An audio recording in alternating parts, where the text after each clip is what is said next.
સાડી બીજના દિવસે એવડું મોટું રસોડું તો હા મિત્રો આજે આપણે પરબધામનું રસોડું અને એવડું મોટું રસોડું છે. હાલો તમને બતાવું. તો ફાઇનલી મિત્રો છે ને આપણે ભૂગી ગયા છે અત્યારે પરબધામની અંદર ને જોઈ શકો છો સાડી બીજનો મેળો છે, જોઈ શકો છો આ મંદિર છે ને આટલા જાજા બટાટા શા માટે હશે તો મિત્રો આટલા જાજા બટાટા છે ને આ છે ને પરબધામની અંદર છે ને બીજના દિવસે છે ને બધી આ રસોડું બનાવવાનું છે. આજ તો 15 તારીખ છે મિત્રો, તો આજથી શરૂઆત થઈ ગઈ છે તમને ભવ્ય રસોડાનું. અને જોઈ શકો છો આ રીતના ટમેટા છે એટલા બધી, આ એટલા બટેટા છે, ઓલી સાઈડ છે એટલા રીંગણા છે, જોઈ શકો છો આ રીંગણા છે, આ સાઈડ છે ને બધી જો સેવા આપે છે.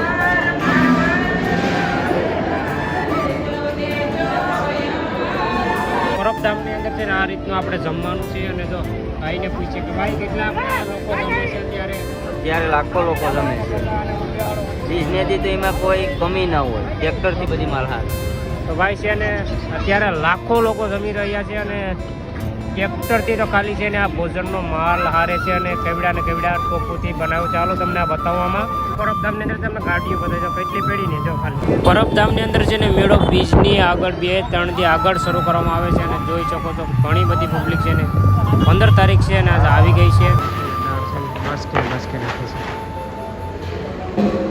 આ રીતે છે તો કેટલા બાસ્કા નાખે, ઘણા બધી બાસ્કા બીજ તો કાલે છે.